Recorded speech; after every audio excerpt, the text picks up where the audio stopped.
Grabación, ahora sí.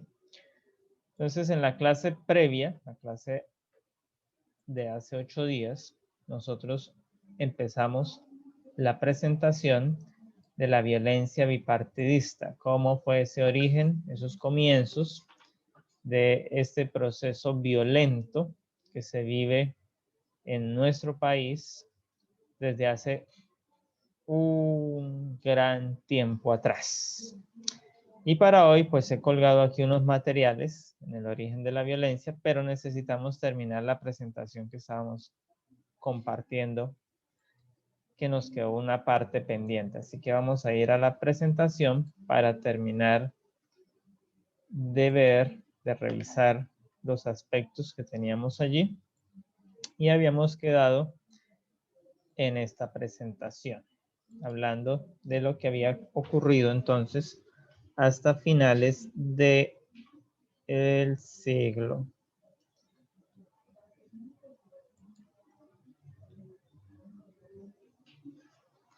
Entonces decíamos que el siglo XIX había transcurrido en una ignorancia en términos económicos, porque se habían dedicado al enfrentamiento político, ideológico, y habían descuidado la infraestructura, la inversión en el campo, la industria. Por lo tanto, no se desarrollaron estos aspectos y empezó la crisis económica.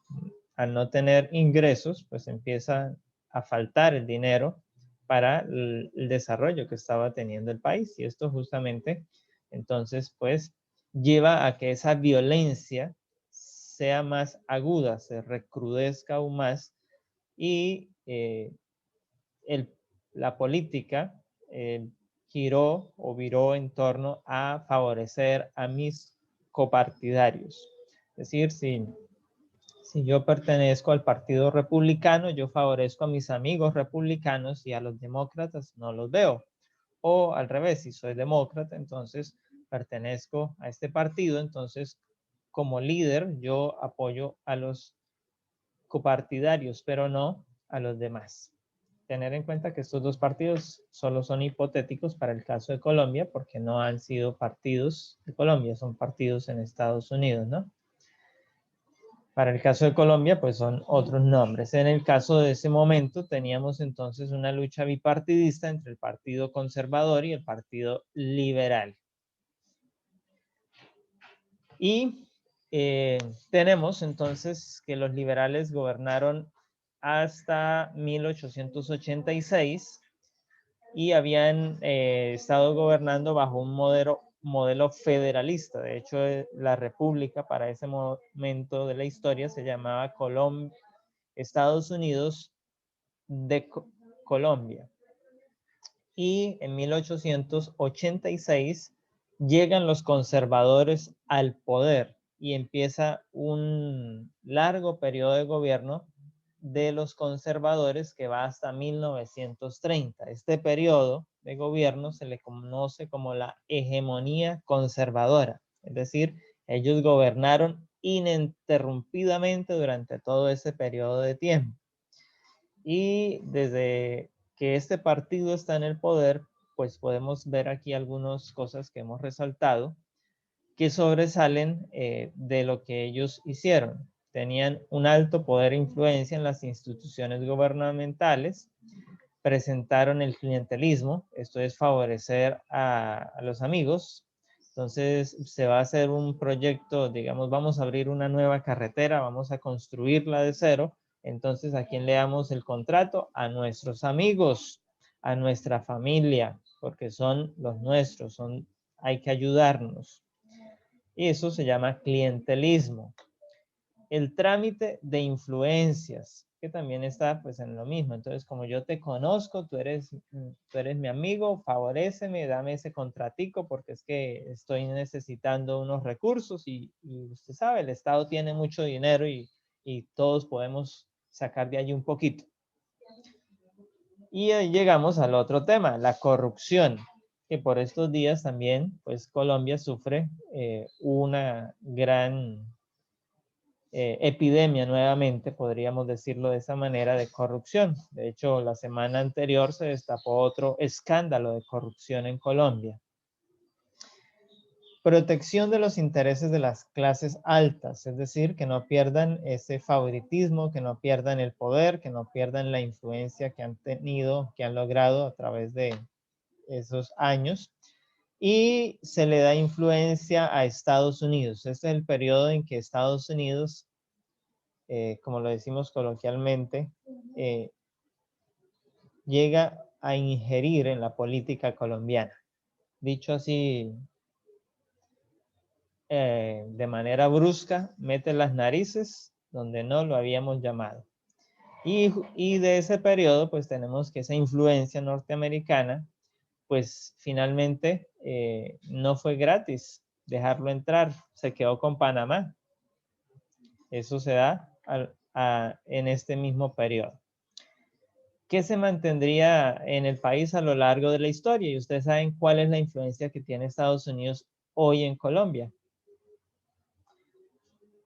Entonces, eso empezó con la hegemonía conservadora. ¿Y qué pasó con la otra cara de la moneda? Con las clases bajas, con las clases menos favorecidas, con los sectores populares.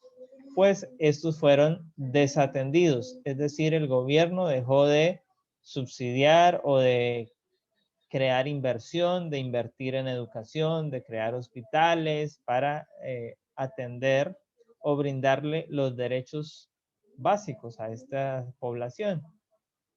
Hubo represión a los movimientos sociales, es decir, a los movimientos y las protestas de los obreros, de los campesinos, de los indígenas y a las protestas estudiantiles se les hostigó, se les hizo represión, se les impide y si hacen la protesta se les persigue, se les lleva a la cárcel, se les imputan cargos y demás. Y en el tema del campo, entonces se mantiene el latifundio, es decir, esa gran extensión de terrenos en manos de una sola persona. Y el usufructo o despojo de las tierras, es decir, que a muchos campesinos se les corre, se les hace migrar, se les hace desplazarse de su lugar de vivienda para quedarse con ese territorio. Eso es una carta que, como vemos, ya tiene cerca de 2 siglos, porque todavía vamos en lo mismo.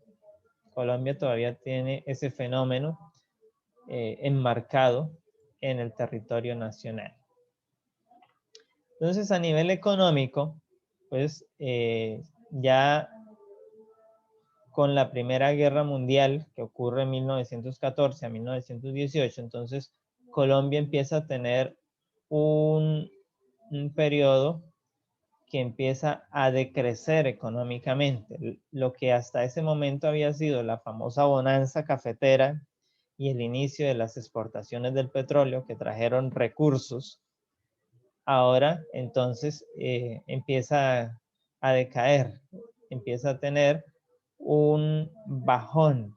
¿Por qué? Porque con la Primera Guerra, pues muchos países se vieron afectados y dejaron de importar, es decir, de llevar producto colombiano a ese territorio, a ese país, y entonces ahora ya no, nosotros dejamos de recibir ese dinero por la compra del café y petróleo.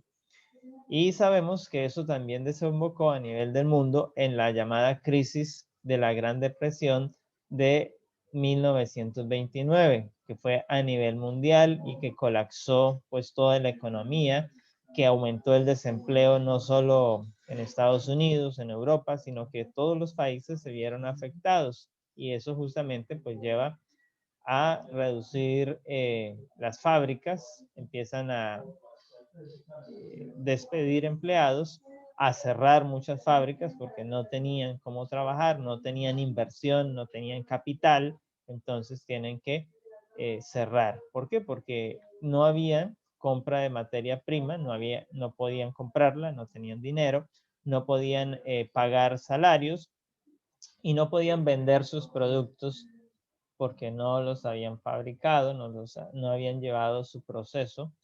Así que entonces los bancos internacionales, con esa crisis que había, pues decidieron cerrar los créditos, no otorgaron préstamos, y las obras, por lo menos a nivel de Colombia, también tuvieron que pararse y darse por terminados los contratos que se habían firmado hasta ese momento. Obviamente, al terminar un contrato se sabe que hay unas cláusulas si se termina antes de tiempo, si no se dan los cumplimientos, entonces vienen esas cláusulas y hay que hacer indemnizaciones. Eso cuesta algún dinero.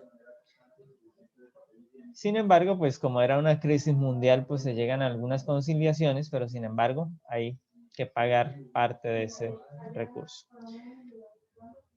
Y luego, ya en 1930, entonces se tiene el cambio nuevamente para el gobierno de los liberales. Mientras gobernaron los conservadores durante este periodo, los liberales fueron la oposición y los conservadores persiguieron o reprimieron a los liberales, y los liberales a su vez desde la oposición levantaron bandas delincuenciales o grupos de guerrilla para hacerle contrapeso. Eso se vuelve a repetir acá en el periodo liberal, pero ahora ya no son los liberales, sino que son los conservadores, los que son los bandoleros, los que son la fuerza de choque, los que tienen las bandas armadas, y hay ese enfrentamiento. Entonces, por eso, desde 1886 hasta mitad del siglo XX, se habla del periodo de la violencia en Colombia. Una violencia que se va incrementando de acuerdo a estos cambios que se van dando, porque van surgiendo nuevos actores que confrontan violentamente a quienes son el partido de oposición. Entonces, las poblaciones cercanas, simpatizantes al gobierno, es decir, a los liberales, hicieron lo mismo, organizaron una policía liberal, lo que había organizado los conservadores anteriormente, una policía conservadora. Ahora los liberales la organizaron ellos mismos y fueron a los pueblos rebeldes, es decir, a donde había mayor presencia política conservadora, los persiguieron, los desterraron y en muchas ocasiones mataron a esos líderes políticos de esos pueblos. Eso generó entonces una etapa de terror, de desplazamiento, por todos estos conflictos internos que tenía el país. Sin embargo, los liberales, podemos decir que contamos algunas cosas buenas que se hicieron en ese momento. Uno de esos elementos en medio de esa crisis económica mundial que se vivía para ese periodo es que el presidente de Colombia, Enrique Olaya Herrera, de ese momento, decide fundar la Caja de Crédito Agrario para prestarle dinero a los campesinos, dinero de la nación para prestárselo a los campesinos para así reactivar el campo. Hoy en día todavía contamos con esa entidad financiera. Ha cambiado de nombre a lo largo de los años. Hoy se llama el Banco Agrario, o como le conocemos normalmente, Banagrario. Y que ustedes saben, aquí en Saravena tiene pues una sede financiera en la cual muchos van a desarrollar los procesos de crédito, de financiación para invertir en el campo. Así que ese es un buen logro que se hace desde la política liberal. Recuerden que los liberales iban con una política de libertad, de, de apoyar el campo, de invertir y de crecer en ese sentido. Sin embargo, pues ellos tuvieron que enfrentar un conflicto con Perú, porque en ese momento el Perú estaba queriendo apoderarse de más territorio colombiano, y entonces se libró una guerra de 2 años con el Perú, en el cual finalmente pues se firman unos tratados, pero Colombia termina perdiendo territorio al sur. Y entonces se fijan se delimita la frontera en ese tratado conforme está actualmente, pero la frontera de Colombia era más amplia en ese sector del Amazonas. Si comparamos los mapas podemos ver. Entonces, el debate que se genera en el Congreso, pues obviamente allí hay senadores y representantes de la Cámara que son del partido contrario, así que son bastante acalorados. Eso es lo que tenemos aquí en el término de la presentación que teníamos por terminar. Para la continuidad, ¿hasta allí hay alguna pregunta? No, señor. Bueno, entonces vamos a darle celeridad al asunto. Les voy a explicar esta actividad que se les va a activar en unos minutos a ustedes. Esta actividad es la que me van a entregar, es la tarea, por decirla de esa manera. Y ustedes van a revisar, dura 47 minutos. Es solo el primer capítulo. Eso es una novela o una serie que ha sacado Caracol, pero no el que vemos nosotros normalmente, sino Caracol Internacional. O sea, solo está para los que ven fuera de Colombia. Y obviamente, no sé si en Caracol de Colombia lo hayan pasado, pero en YouTube lo encontramos. Entonces se llama La Saga y es la historia de una familia del valle de la zona del Valle del Cauca que migra hacia Bogotá y está enmarcada justamente en el contexto de la violencia bipartidista. Entonces, lo que les estoy pidiendo es que ustedes revisen por lo menos este primer capítulo que les dejamos aquí y presente el informe en el cual indique cómo ocurren esas circunstancias alrededor de la familia Manrique. ¿Listo? Esa es la tarea. Sencilla, eso lo puede hacer en una hojita, bien redactadito, es más que suficiente.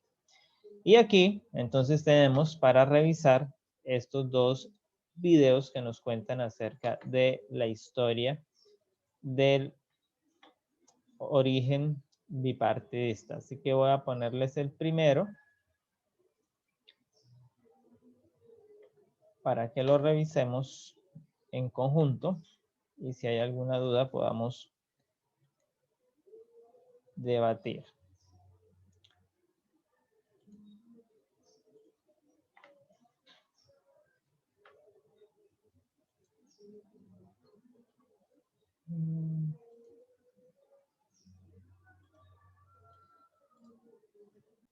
¿Listo? ¿Tienen en pantalla historia del bipartidismo en Colombia? Sí, señor. Bueno, en este no está hablado, es básicamente tipo instructivo que hay que ir leyendo, así que vamos a ver cómo nos va.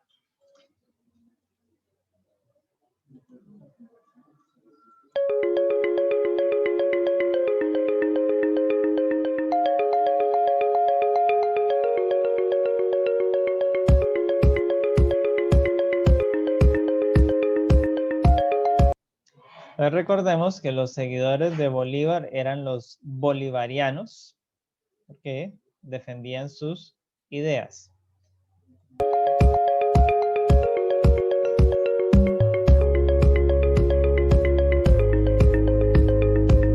Y de estos dos, bueno, hay que recordar que junto a Bolívar estaba Santander, ¿no? Porque era la otra versión del partido en ese momento. Entonces eran bolivaristas o bolivarianos y santanderistas, seguidores de Santander, que posteriormente, después de que ellos terminan su etapa de liderazgo o mueren, entonces surgen o resurgen sus ideas bajo estos otros dos nombres, los federalistas y los centralistas, y veamos quiénes eran los líderes de estas dos líneas políticas.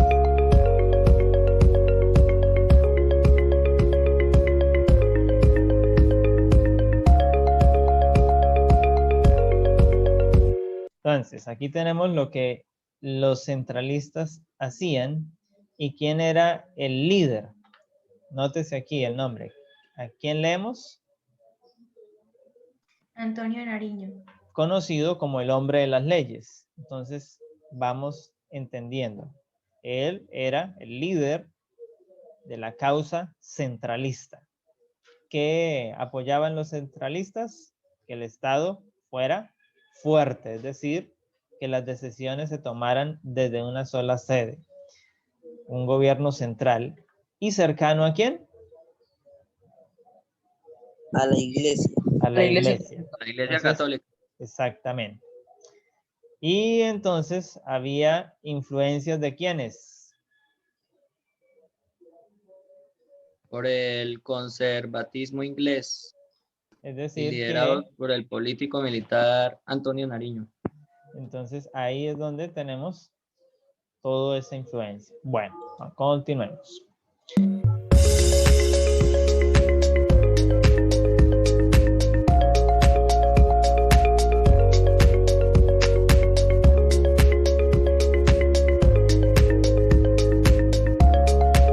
Y aquí tenemos entonces los federalistas que impulsaban las ideas de... La Revolución Francesa. Entonces, ¿y qué era lo que aprendimos de la Revolución Francesa? ¿Qué era? La libertad, que es lo más, los derechos del hombre. Y el Estado de Derecho, democrático, de elección de la República. Esos son lo que se entiende por ideas de la Revolución Francesa. El federalismo las abrazaba. ¿Quién lideraba este grupo? Camilo Torres, Que era un abogado el que- político, Camilo el que hizo el memorial de agravios, ese fue. A ese mismo. Entonces ahí está.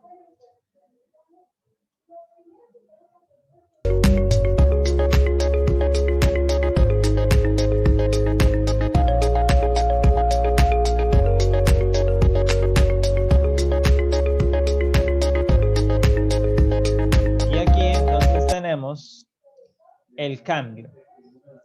Dejó de existir el partido centralista y el partido federalista y surgen estos dos nuevos partidos, el Partido Liberal y el Partido Conservador. ¿Cuál de los dos es más antiguo? El liberal, El liberal, porque nació un año antes. ¿Quién lo fundó? ¿Quién fue el líder para inicial de este partido? Ezequiel Ezequiel Rojas. Rojas. ¿Y quién fue el líder de los conservadores? Entonces hubieron dos, Mariano Ospina y José Eusebio Caro. Entre estos tres señores son los que redactaron la lista ideológica, los principios ideológicos de cada uno de estos dos partidos. Rojas lo hizo para el Partido Liberal y Ospina y Caro lo hicieron pues para el Partido Conservador. Ahora veamos qué ideas defienden cada uno de ellos o promueve y entonces a cuál se parecería de los anteriores, si a los centralistas o a los federalistas.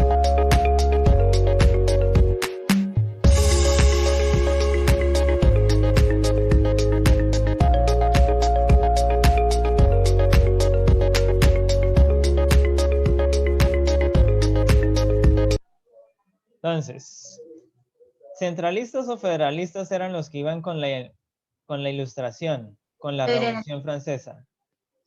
Federalistas. Federalistas, es decir, que de los federalistas es que está saliendo el Partido Liberal. Liberal. O sea, van a abrazar las ideas que tenían los federalistas.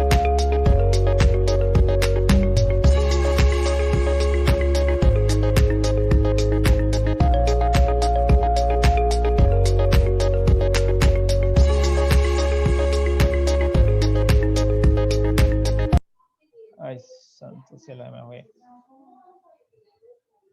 Entonces aquí vemos la lista de las principales ideas que ellos defendían. ¿Cuáles eran? separación de la iglesia De la y del iglesia. Estado. Que haya libertad de culto. Que no sea la iglesia católica la predominante. Uno que le sigue es la imparcialidad en la ley y la justicia. La distribución administrativa. El último, la abolición de la de la Pena de muerte. persecución.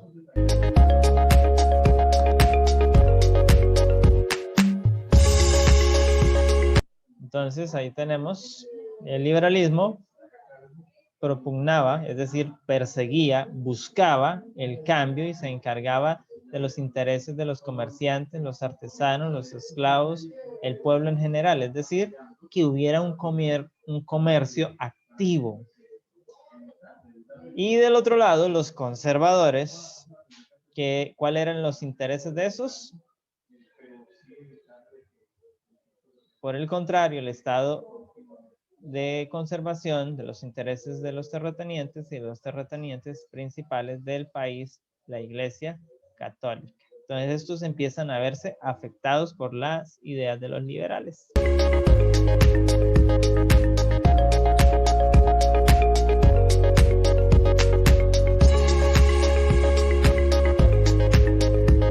Y aparecen entonces los conservadores, ellos no se dejarían quedar atrás. Mientras los liberales tenían el apoyo de las ideas de Francia y de Inglaterra, los conservadores se quedaron con las ideas ¿de quién? Colonialista. Con las ideas colonialistas de la madre patria España. Entonces iban con las ideas de los españoles, sí, los colonialistas, centralistas y autoritarios. Exactamente. Y entonces ahí tenemos que también estaban identificados con Bolívar. Entonces aquí podemos decir que la línea conservadora es la línea de Bolívar, la línea, los bolivaristas que luego fueron centralistas y que ahora se llaman conservadores, que hasta el día de hoy pues existe el Partido Conservador, pero ha migrado, después se ha convertido en otros partidos, que actualmente vendría siendo la línea de gobierno, es decir, los que están en... ¿Quién es la línea de gobierno actualmente?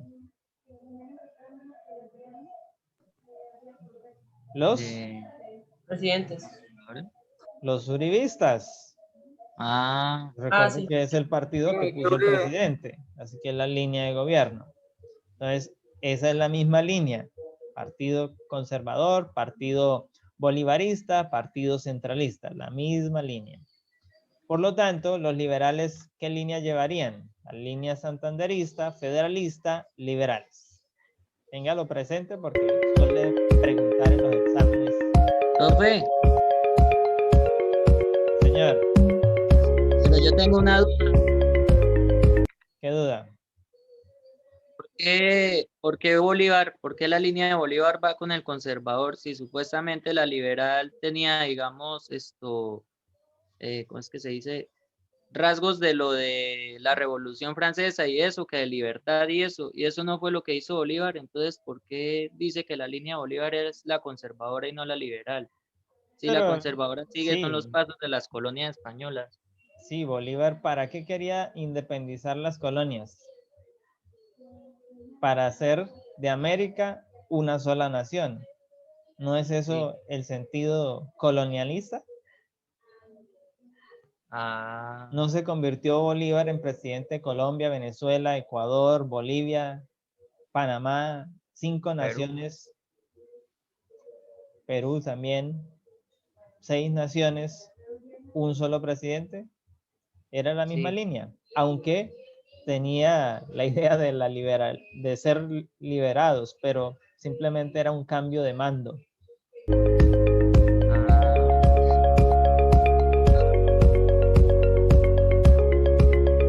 Las ideas políticas de los conservadores a lo largo de la historia de este periodo, ¿cuáles han sido?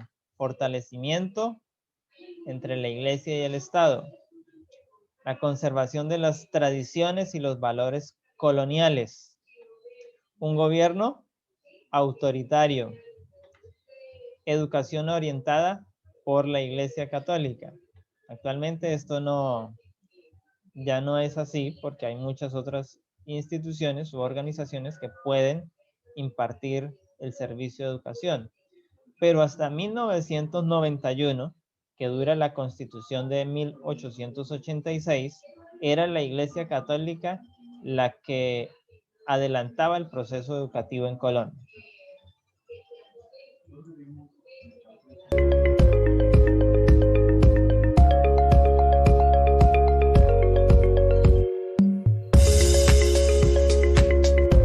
Listo, eso termina allí. Entonces de ahí nos queda claro, precedente, algunos eventos. Ahora vamos a ver una parte del otro. No, quizá no nos da el tiempo, pero igual usted lo puede revisar allí en casa. Colonial.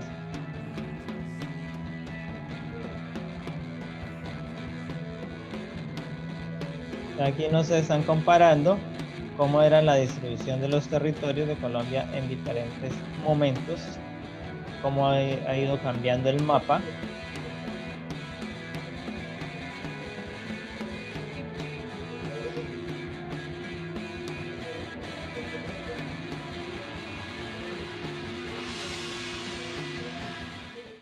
Donde los partidos políticos liberales y conservadores tienen origen en el periodo de la independencia, ya que después de esta, las naciones hispanoamericanas empezaron a configurar sus gobiernos con ideas de revolución o independencia extranjera. Tras la muerte de Simón Bolívar y la disolución de la Gran Colombia y la Nueva Granada, surgen dos fuerzas partidarias de la independencia. Los primeros, los centralistas, son provenientes de un Estado fuerte.